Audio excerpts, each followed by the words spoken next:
First of all, welcome to Fortran programming. First, we should say why we need programming. Uh, there may be situations that there are simple jobs, but we have to do the job repeatedly. We feed some input in the process and we get output depending on the input, but over and over again we have to do the same process.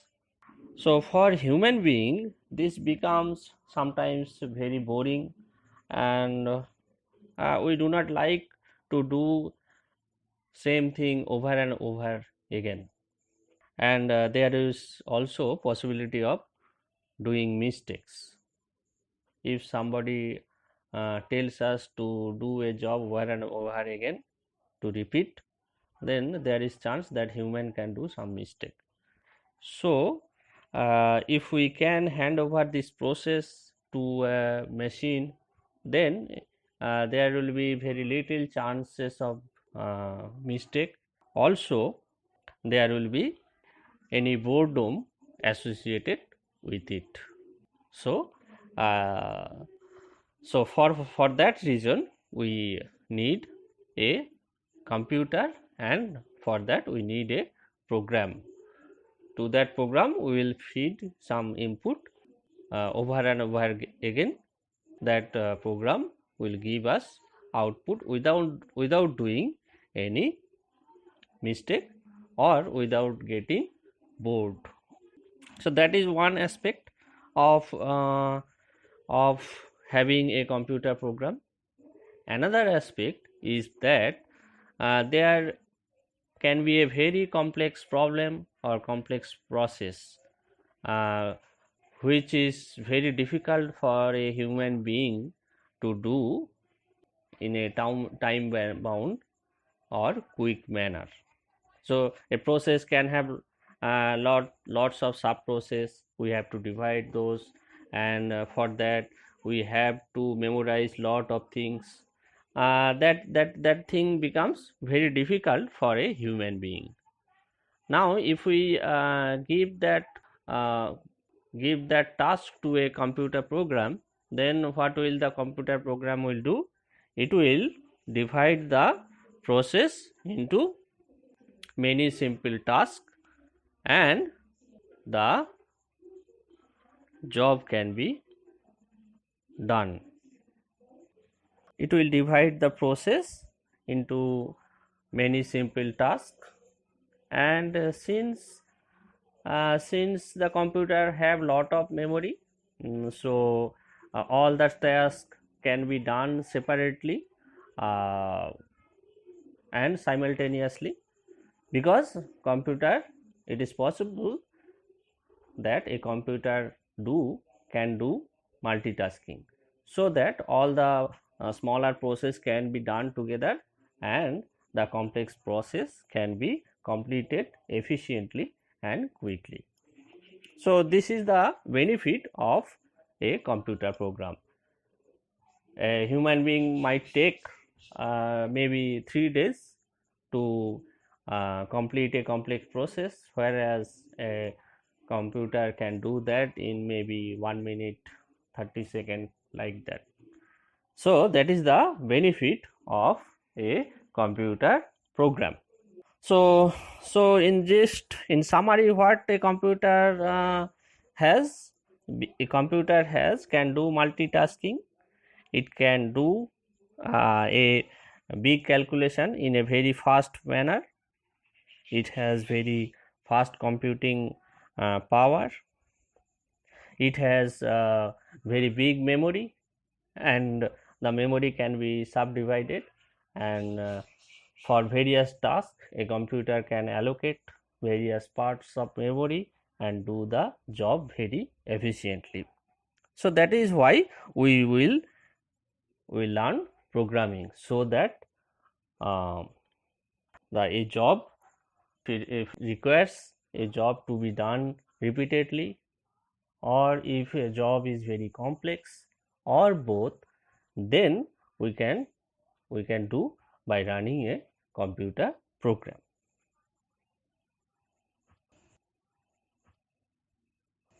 Next we come to a small brief on computer.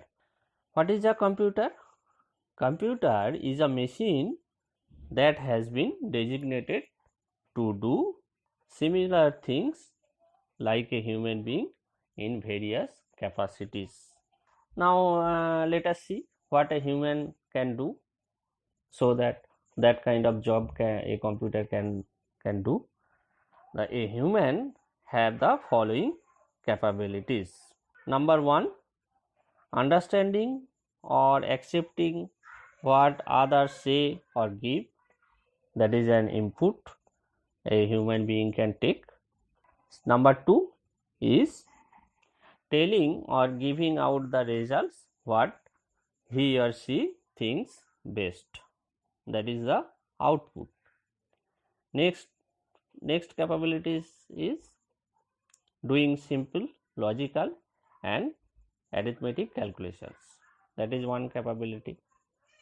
Fourth one is human being has some capabilities to store information in its memory. Human being has some memory. Fifth capacity is it has the ability to think creatively and it has the ability to plan accordingly.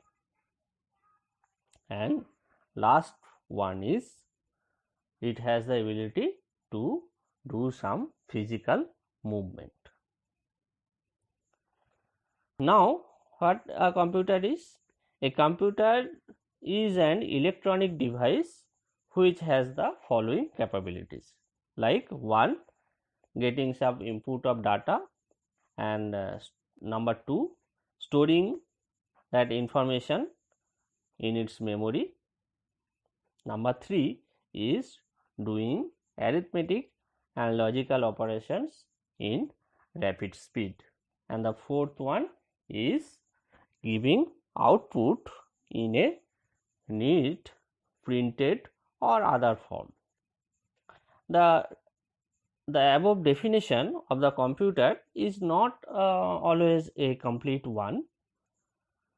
So what we see, the difference between a human being and a computer. The computer is a machine, it has no intelligence. It can only obey the commands given by its master. So it has no ability to creative thinking or planning. It has not an ability for physical movement. Now if the output of a computer is not the one we expect, then it is not due to the mistake of the computer.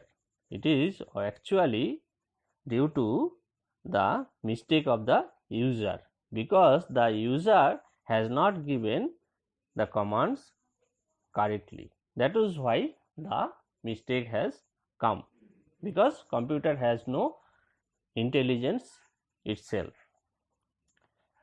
Now next come to see how a computer is organized.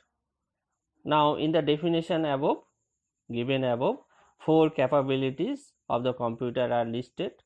The computer has four parts, main parts or sections or units to give the above four capabilities to it. There is also another fifth unit to control the entire system. On a whole, there are actually 5 units in the computer. What are they? They are input unit, output unit, third is memory unit, fourth is arithmetic logic unit or ALU, and fifth one is the control unit. These 5 units are shown now in the figure. This is called a block diagram of a computer. So there is an input, then there is arithmetic logic unit, memory unit and the control unit. and after that there is right side is the output unit.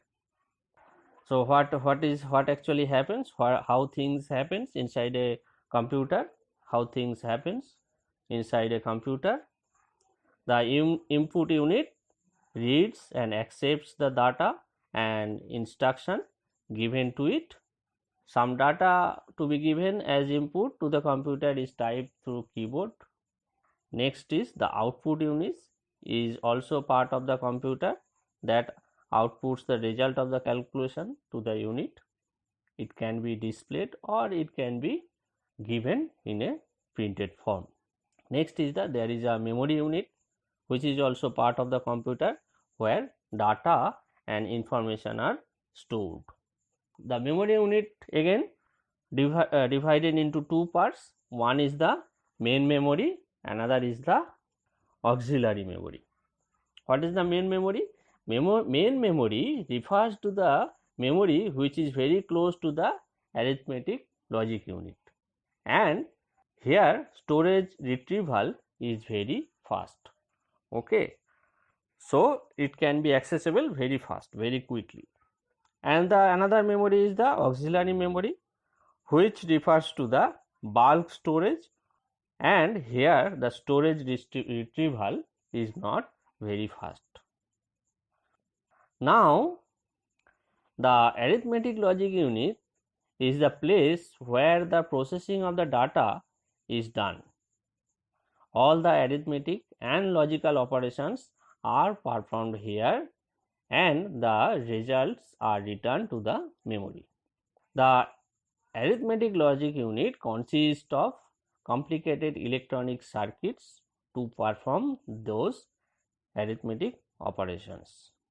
There is also a clock to monitor the performance of the arithmetic logic unit. For each clock pulse, one operation is performed. And what is the role of control unit? The control unit is actually the leader of the team.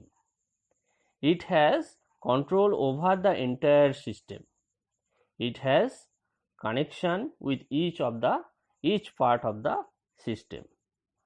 Only on receipt of the signal from the control unit, any unit can work.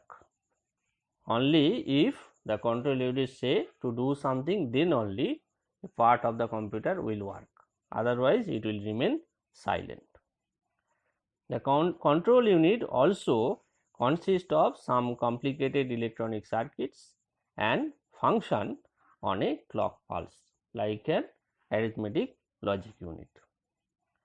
Now, this memory unit, arithmetic logic unit and control unit are together considered as the heart of the computer, and it is called the central processing unit or CPU. The arithmetic logic unit and control unit with some very little amount of memory are available in the form of one single chip. That chip is called a microprocessor. It is a thumb size chip. The computer manufactured using a microprocessor is called a microcomputer. Small microcomputer are called personal computers. So this is all about the hardware of a computer. Next we will come to the language of computer.